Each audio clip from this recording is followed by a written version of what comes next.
Hello hello. Alors aujourd'hui je vais vous partager une petite idée de goûter à faire avec vos loulous. Alors c'est une idée de goûter qu'on fait très souvent à la maison parce que les loulous adorent ça. C'est super vite fait, il faut pas grand chose et moi ça me rappelle toute mon enfance parce que j'en ai mangé quand j'étais petite et j'en mange encore maintenant. Bref, aujourd'hui je vais partager avec vous notre recette du pain perdu. Alors le pain perdu, c'est du pain, des œufs, du lait, de la crème si on souhaite. Moi j'utilise aussi du sucre vanillé. Et puis après on peut varier les plaisirs pour garnir nos tartines de pain. Question pain, on peut utiliser du pain classique. Moi j'aime bien du pain de campagne. Et mon petit boy, alors lui, grand gourmand, lui préfère la brioche. Voilà. J'ai déjà testé aussi avec de la baguette rassis, parce que c'est vrai que la baguette, ça se conserve pas forcément longtemps. Et en la coupant en petites tranches, eh bien, ça fonctionne aussi très bien. Donc ça permet également d'éviter le gaspillage alimentaire, tout en se régalant. Bref, je vous montre ça, on y va. Donc au niveau des ingrédients, ici j'ai pris du vieux pain rassis, de la brioche, j'ai un verre de lait, un petit sachet de sucre vanillé et 2 œufs. Donc avec ça, ça me permet de faire une préparation pour environ 6 tartines. Alors ensuite, comment on fait? Eh bien c'est tout simple, hein. Il suffit de casser les œufs. Voilà, super doué la Lulu, hein. J'ai lavé mes mains avant quand même, hein. Voilà, je vais rajouter mon lait.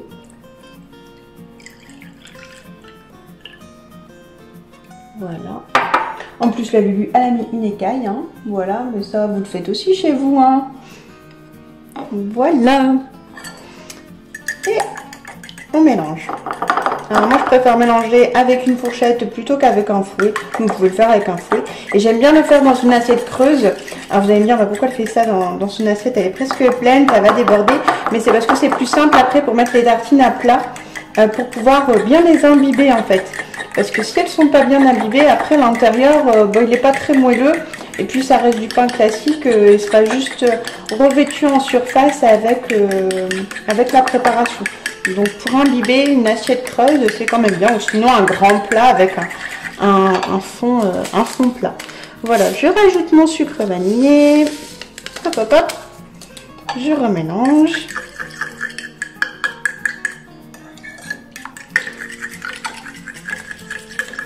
Et voilà, la préparation est faite. Vous voyez, c'est relativement rapide hein, quand même. Et donc une fois que la préparation est faite, il ne nous reste plus qu'à imbiber nos tartines. Voilà, alors moi je l'appuie un petit peu pour vraiment faire rentrer le lait à l'intérieur de la tartine. Puis que ce soit encore meilleur quoi. Hein. Voilà. Hop.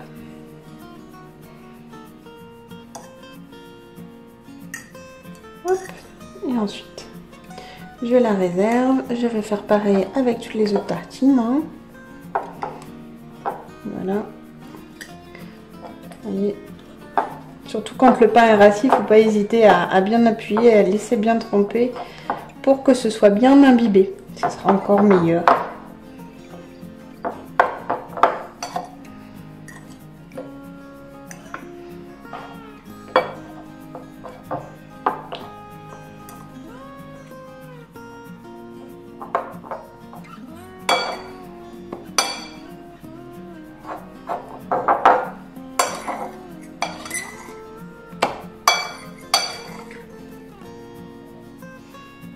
Voilà, c'est ce que je vous disais, hein, il y en a à peu près pour 6-7 tartines. Là, il m'en reste un petit peu, je pense même avec une tartine en plus, ça aurait également pu le faire. Donc ensuite, reste plus qu'à cuire à la poêle. Moi, je mets à fondre un petit morceau de beurre, quelques minutes, que ce soit bien doré de chaque côté. Et puis voilà. Et donc voici après cuisson, donc la manière dont on aime les déguster chez nous. Donc ici on a de la cassonade, ça c'est le régal de Chouquette. Le petit boy préfère le sucre blanc et sinon pour le côté plus gourmand on peut aussi faire revenir un peu de lamelles de pomme dans du beurre et du sucre et c'est trop bon. Et bien voilà, j'espère que cette petite idée de goûter vous aura plu. C'est une idée très rapide, toute simple, mais j'espère qu'elle vous sauvera la mise le jour où vos loulous vous réclament un goûter gourmand. rapide et délicieux.